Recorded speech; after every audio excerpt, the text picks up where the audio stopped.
Assalamualaikum warahmatullahi wabarakatuh. Perkenalkan, nama saya Agus Olivia Mariati. Saya adalah salah satu anggota dari kelompok 15. Pada kesempatan kali ini, saya akan mempresentasikan proyek proposal pada mata kuliah ICT Literasi. Berikut merupakan anggota tim kelompok 15 yang terdiri dari Kak Rosita, Kak Adiaksa, Kak Jilan, Kak Citra, Kak Dia, Kak Matin, dan saya. In the absence of information, people create their own narrative by Chris Voss, former FBI negotiator. Berdasarkan kutipan kalimat tersebut, kami tertarik untuk melakukan penelitian dengan judul Implementasi Program Employee Advocacy untuk meningkatkan kepercayaan publik kepada Kementerian Keuangan. Proposal penelitian yang kami ajukan berisi latar belakang, tinjauan pustaka, metode penelitian, output dan target, serta jadwal penelitian. Kenapa kami tertarik melakukan penelitian ini? Kami tertarik untuk memilih isu ini karena Kemenq berwenang menyusun kebijakan fiskal yang syarat akan kompleksitas teknis sehingga rentan terhadap misinterpretasi dan isu negatif. Nah, informasi negatif pada media dapat mempengaruhi reputasi lembaga pemerintahan di hadapan publik. Hal tersebut mengakibatkan erosi reputasi Kemenq akibat adanya disinformasi, menjadikan kepercayaan publik menjadi terkikis. Oleh karena itu, diperlukan strategi komunikasi yang tepat sebagai bagian dalam mengembalikan reputasi organisasi setelah ditimpa krisis. Nah, pergeseran ke era digital menempatkan karyawan atau rekan kerja saya sebagai sumber informasi paling terpercaya tentang suatu organisasi. Employee advocacy membantu membentuk reputasi organisasi dan memainkan peran penting dalam manajemen bisnis. Berdasarkan slide sebelumnya, kita mengetahui bahwa employee advocacy ini memainkan peran yang penting dalam manajemen isu. Nah, atas dasar hal-hal tersebut, Kementerian Keuangan mencoba menerapkan employee advocacy sejak tahun 2022 dengan harapan bahwa pesan organisasi dapat tersampaikan kepada masyarakat dan meminimalisasi gangguan yang dapat merusak citra Kemenq. Oleh karena itu, tujuan penelitian ini yaitu mengetahui bagaimana implementasi program employee advocacy pada Kemenq, serta mengamati dampak implementasi program tersebut terhadap opini publik. Kami juga telah mempelajari beberapa penelitian terdahulu sebagai upaya memperjelas tentang variabel-variabel dalam penelitian ini. Penelitian mengenai employee advocacy menunjukkan bahwa karyawan dapat berperan sebagai duta internal dan eksternal organisasi melalui jaringan mereka sendiri, yaitu media sosial, relasi pribadi, komunitas, dan lain-lain. Literatur di sektor publik menunjukkan bahwa keterlibatan karyawan juga berkait erat dengan kepercayaan publik terhadap institusi pemerintahan. Berikut beberapa penelitian terdahulu yang telah kami pelajari dan kami jadikan acuan untuk penelitian ini. Yang pertama yaitu dari Panji Nugroho, Pegawai Direktorat Jenderal Pajak. Panji Nugroho menyatakan bahwa employee advocacy adalah kegiatan di mana pegawai bertindak sebagai juru bicara organisasi melalui saluran komunikasi pribadi, seperti medsos, untuk menyebarkan informasi tentang kebijakan, output, atau nilai organisasi. Panji menyatakan bahwa pegawai merupakan bagian internal maupun agen eksternal organisasi yang berkontribusi dalam proses komunikasi organisasi secara digital. Kemudian yang kedua yaitu oleh Petlasi dan Kulacai. Petlasi dan Kulacai menyatakan bahwa kepercayaan publik terhadap lembaga pemerintah dipengaruhi oleh faktor-faktor seperti transparansi, komunikasi, efektivitas kebijakan, akuntabilitas, integritas, dan partisipasi publik. Upaya membangun kepercayaan publik berasal dari komunikasi eksternal lembaga dan perilaku dan nilai-nilai yang ditunjukkan oleh para pegawainya sehingga memperkuat kredibilitas pesan yang disampaikan pegawai kepada masyarakat. Kemudian yang ketiga oleh Dewi Lestari Natalia, Pegawai Direktorat Jenderal Bea dan Cukai.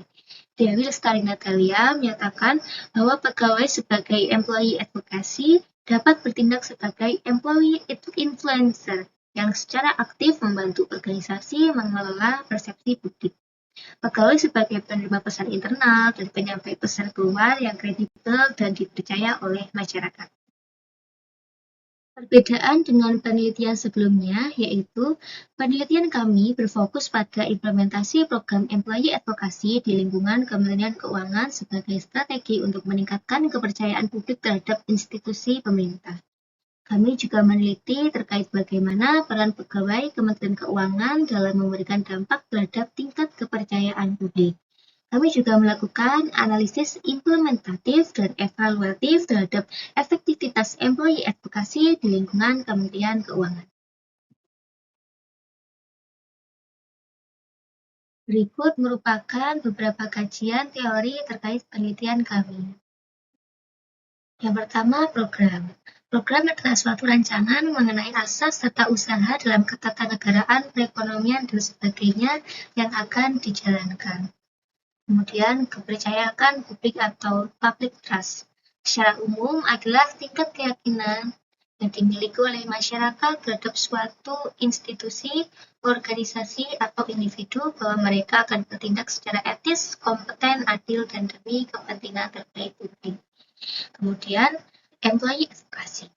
Employee advocacy atau advokasi karyawan adalah tindakan sukarela di mana karyawan mempromosikan perusahaan atau organisasi tempat mereka bekerja secara positif. Secara efektif, karyawan menjadi duta merek bagi perusahaan mereka. Ini terjadi ketika seorang karyawan membagikan pesan, informasi, atau wawasan positif tentang perusahaan, produk, layanan, atau budaya kerja mereka kepada jaringan sosial mereka, baik secara offline maupun online. Berikutnya adalah Kementerian Keuangan. Kementerian Keuangan adalah kementerian dalam pemerintah Indonesia yang bertugas menyelenggarakan urusan pemerintah di bidang keuangan negara dan kekayaan negara untuk membantu Presiden dalam menyelenggarakan pemerintahan. Kemenkeu berperan sebagai bendara umum negara yang mengelola keuangan negara mulai dari perencanaan, pelaksanaan, hingga pengawasan dan pelaporan. Kerangka berpikir ini menjelaskan bahwa implementasi program Employee Advocacy menjadikan instrumen strategis untuk meningkatkan kepercayaan publik kepada Kementerian Keuangan. Program Employee Advocacy mendorong pegawai untuk berperan sebagai duta organisasi dengan menyampaikan nilai, kebijakan, serta kinerja institusi secara positif dan konsisten kepada masyarakat. Ketika pegawai terlibat aktif dalam komunikasi yang autentik dan kredibel, persepsi publik terhadap Kementerian Keuangan akan semakin baik.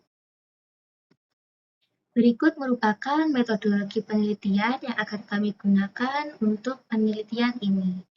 Kami menggunakan mixed method dengan desain konvergen.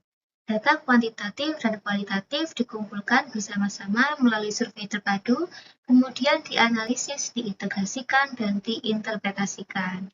Populasinya yaitu terdiri dari kelompok internal dan kelompok eksternal. Kelompok internal mencakup pegawai Kemenkeu yang aktif dalam kegiatan employee advocacy, sedangkan kelompok eksternal mencakup masyarakat atau stakeholder yang menerima konten employee advocacy. Sampel kami terdiri dari 200 orang. Pemilihan responden mempertimbangkan keterwakilan unit organisasi dan jenis interaksi dengan Kemenkeu.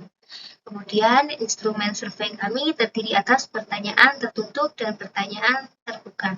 Pertanyaan tertutup meliputi data numerik terkait persepsi dan pengalaman responden. Kemudian, pertanyaan terbuka meliputi pandangan, pengalaman pribadi, atau rekomendasi. Dalam penelitian ini, terdapat dua variabel utama, yaitu variabel independen dan variabel dependen. Variabel independen adalah implementasi employee advocacy, sedangkan variabel dependen adalah kepercayaan publik terhadap Kementerian Keuangan. Implementasi employee advocacy sebagai variabel independen dianalisis melalui beberapa indikator utama, yaitu pemahaman pesan dan nilai organisasi, keterlibatan dalam penyebaran informasi, dan dukungan organisasi terhadap aktivitas employee advocacy. Sementara itu, variabel dependen, yaitu kepercayaan publik terhadap Kementerian Keuangan, diukur melalui beberapa indikator, yaitu transparansi informasi, integritas dan kejujuran, konsistensi pesan, serta kompetensi dalam mengelola informasi dan layanan. Berikut teknik analisis yang akan kami lakukan. Yang pertama, analisis kuantitatif. Melalui analisis deskriptif untuk melihat distribusi jawaban, kemudian uji validitas dan reliabilitas melalui Crunchbase Alpha, dan analisis regresi sederhana untuk mengetahui hubungan antar variabel. Kemudian kami juga melakukan analisis kualitatif, yaitu analisis tematik, dengan tahapan membaca berulang, pengodean, pengelompokan tema, serta interpretasi makna. Nah, setelah itu kita mengintegrasikan hasil analisis dengan membandingkan hasil temuan kuantitatif dan kualitatif. Berikut tahapan penelitian yang akan kami lakukan, dimulai dari identifikasi masalah, kemudian studi literatur, penentuan variabel penelitian, kemudian penyusunan instrumen survei, dan lakukan uji validitas dan reliabilitas. Apabila tidak valid, maka kita akan susun kembali instrumen survei. Dan apabila valid dan reliable, akan dilakukan pengumpulan data survei, kemudian analisis data dan interpretasi, kemudian penyusunan laporan akhir, dan terbitlah laporan akhir tugas proyek. Berikut pembagian tugas pada kelompok kami. Ketua tim adalah Kak Jilan yang bertugas mengkoordinasikan penelitian dan penyusunan paper. Kemudian penyusun survei adalah Kak Adiaksa dan Kak Rosita yang bertugas menyusun instrumen survei serta menguji validitas dan reliabilitas. Dan enumerator survei adalah saya dan Kak Martin yang bertugas menyebar dan memantau pengisian data. Analisis data dilakukan oleh 3 orang, yaitu Kak Petrus yang bertugas menganalisis data kuantitatif, Kak Karisma Citra yang bertugas menganalisis data kualitatif, dan Kak Diah yang bertugas mengintegrasikan hasil analisis dan hasil interpretasi. Output dan target kami yaitu laporan proposal tugas proyek 2025 yang telah dilaksanakan dan dikumpulkan, dokumen proposal penelitian yang telah disetujui oleh tim mencakup bab 1, bab 2, dan bab 3 sebagai landasan pelaksanaan proyek. Kemudian materi presentasi proposal UTS yang telah juga dibuat dan dipaparkan pada saat ini. Materi presentasi dalam format digital yang merangkum poin-poin kunci proposal ditujukan untuk memaparkan proposal kepada dosen pengampu dan audiens akademik lainnya. Kemudian, instrumen survei terpadu yang dijadwalkan pada tahun 2026. Satu set instrumen penelitian atau kuesioner final yang telah teruji validitas dan reliabilitasnya. Instrumen ini terdiri dari pertanyaan tertutup dan pertanyaan terbuka yang dapat digunakan untuk penelitian serupa di masa depan. Kemudian, materi presentasi hasil UAS yang dijadwalkan pada tahun 2026. Materi presentasi dalam format digital yang merangkum poin-poin kunci, penelitian serta visual dengan efektif ditujukan untuk memaparkan hasil penelitian kepada dosen pengampu dan audiens akademik lainnya. Berikut jadwal yang telah kami susun. Tahapan kegiatan dalam jadwal ini mengacu sepenuhnya pada diagram alir penelitian yang telah dirancang pada bab 3 dan mencantumkan penanggung jawab untuk setiap tahapan sesuai dengan pembagian tugas tim sebagai berikut. Tahap 1, minggu ke-4 sampai ke-5 yaitu melakukan identifikasi masalah dan studi literatur. Kemudian minggu ke-6 dan ke-7 finalisasi proposal proyek. Minggu ke-8 adalah presentasi proposal UTS. Tahap 2, minggu ke-9 menentukan variabel penelitian, kemudian minggu 9 sampai 10 menyusun instrumen survei internal dan eksternal, kemudian minggu 10 sampai 11 melakukan uji validitas dan reliabilitas instrumen, minggu ke-12 sampai ke-13 mengumpulkan data atau menyebarkan survei, dan minggu ke-13 sampai 14 untuk melakukan analisis data kuantitatif dan kualitatif. Tahap ketiga, yaitu pada minggu ke-14 dilakukan integrasi hasil analisis dan interpretasi. Kemudian minggu ke-15 penyusunan laporan akhir proyek. Dan minggu ke-16 adalah presentasi laporan akhir UAS. Nah, kegiatan dimulai dari minggu ke-4 perkuliahan pada tanggal 6 November 2025 lalu. Sekian pemaparan yang dapat saya sampaikan. Saya sebagai salah satu dari anggota kelompok 15. Sekian, terima kasih.